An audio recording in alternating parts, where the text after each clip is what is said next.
Good afternoon, everyone, and welcome. My name is Michael Steele. I'm really honored to welcome all of you. I'm the former Lieutenant Governor of this great state of Maryland, having served with Bob Ehrlich from 2003 to 2007.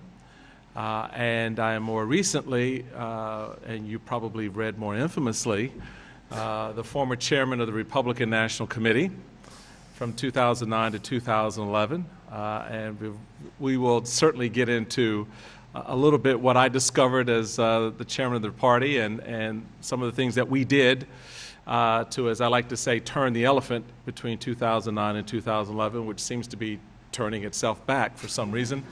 But I'm real pleased to be here. I'm also the author of a book called Right Now, a 12-step agenda for defeating 12 steps for defeating the Obama agenda, and it's not as nefarious as it sounds. It really was and remains a prescription for the GOP to deal with this age that we now find ourselves, where the political landscape is shifting almost daily. The attitudes of voters are much more open, as we've seen recently, and how do the political parties deal with the very thing that confounds them the most, and that is citizenry who are actually engaged, intelligent, and know what's going on, and are developing a political mind of their own and a new form of activism. So this is a very interesting dynamic for both parties. I'm very honored, quite honestly, to be joined by a dear friend and colleague, someone who I will let him go into the details of his background, but needless to say, this guy had the presence of mind while in Congress and has the presence of voice today to really light a path for, I think, the future growth of Republicanism and the Republican Party. And as he will tell you and share, his journey, unlike not that different from mine, has been a little bit more interesting at times. But Mickey Edwards is one of those great voices out there, and so it's a real pleasure to welcome Congressman Mickey Edwards. Mickey. Thank you, Mike.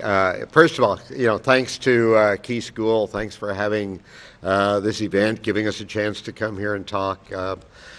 It's a special privilege because Mike Steele's been a good friend of mine for a long time, and I'm really, honored to share the stage with him. So let me tell you a little bit about my book. It comes at this a little differently than what Mike does, although when we sit and talk about issues, we think very much alike. I have this new book out from Yale University Press, and the title of it, which will give you a little bit of an idea of where I'm coming from, is The Parties versus the People. And it has a subtitle. Parties versus the People doesn't sound really terribly exciting. What people usually get most entranced by is the subtitle of the book, which I did not write. The book started with an article in the Atlantic magazine, and the subtitle that they put on, the title they put on the article was now the subtitle of the book, and it's called How to Turn Republicans and Democrats into Americans. And, when I first heard that, I thought, that sounds pretty harsh, really. And the editor said, well, did you read what you wrote? And so where I'm coming from, in the talk that we just heard, one of the authors talking about the women's issues talked about structural questions. I actually talked about it as systemic issues. When I left Congress, I was there 16 years. I was a member of the Republican leadership in the House. And then I left and I went to teach. And I taught at Harvard for 11 years, and then I taught at Princeton. And one of the things that happens when you teach is you have a chance to step back from the daily grind. You're on when you're in the classroom. But then you have time to think, to reflect, to observe, and decide what you see happening. And what I saw was that no matter what the issue was, and this is true whether Bush was president or Obama was president, it didn't matter whether you were talking about an economic issue or a cabinet appointment or anything else. Republicans were all on one side and Democrats were all on the other side. That no matter what the issue was, Our government had become more like the NFL, not like a group of Americans sitting down together saying, here are the problems we have, let's debate them, let's talk about them, and then let's solve them. Instead, it was, how can I defeat you? How can I defeat you because you belong to a different club? You have a different label on your head. And I started thinking about why that was and how did we get to that point. And if you've been reading the papers every day, you see that, here's 2 or 3 Republicans talking to 2 or 3 Democrats about doing something together, and that's front page news. That we've actually got Republicans and Democrats willing to talk to each other. So why is that the way it is? And I go back, I thought about the only thing I ever found that our first 4 presidents agreed with each other on, Mike, was don't create political parties. Washington, Adams, Jefferson, Madison don't create political parties, and they had them, but they weren't like these, where it's all the time, me against you, just because you belong to the other club. And so I thought about why did we get to that point, and I concluded, and then we'll talk about other stuff there. You all know there's the role of money, and there's all this other stuff. And I'm glad to talk about those, and I know Mike is, but I want to give you a couple of examples of the political system we've created. So I was giving a talk to the American Academy for the Advancement of Science, and I know nothing about science, nothing about technology. I shouldn't admit that, since as a member of Congress I had to vote on issues about science and technology, which I didn't understand. But I looked at, here's a starting point. What does the Constitution envision in terms of how we as a people are going to govern ourselves? For one thing, it envisions that because the power of this country is not in the White House, the power is in the Congress. Almost every major power, war, spending, taxing, approving treaties, cabinet appointments, Supreme Court appointments, everyone's a congressional power.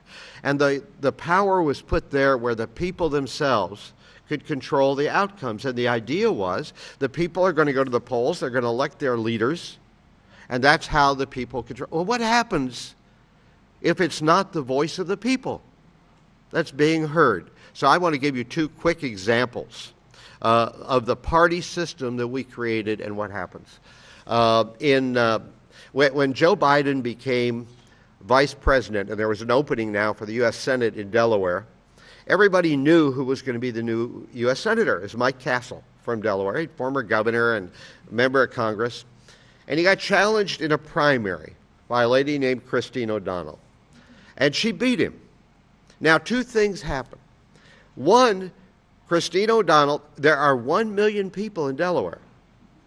Christine O'Donnell only got 30,000 votes. So why didn't he just beat her in the general election? Because Delaware has this crazy law, it's called a sore loser law, that if you run for your party's nomination and you lose, your name can't be on the ballot in November. Those 30,000 people kept all of the million people of Delaware from choosing who they wanted in the U.S. Senate, where all that power lies. So go over to Utah, where Senator Mike Castle was running for, it should be, you should have put this guy in the Senate. And Mike Steele, Mike Castle, both belong, but never mind, I'm not going to get into those races. Robert Bennett was running for re-election to the Senate in Utah. They have a convention. There are 3 million people in Utah. 3,500 were at the convention. 2,000 voted for other candidates other than Robert Bennett. Because of those 2,000 people, his name could not be on the ballot in November for the 3 million people of Utah because they have this dumb sore loser law. How many states have this crazy sore loser law? 46. 46. Here's another provision in the Constitution. Every senator and representative must be an actual inhabitant of the state from which they are elected. The idea is, if I were running for Congress here, I would know you, I would know the people of Annapolis, I know your economic interests, you know me, you know my reputation in the community. That's the idea. But what happens when you allow the political parties to control redistricting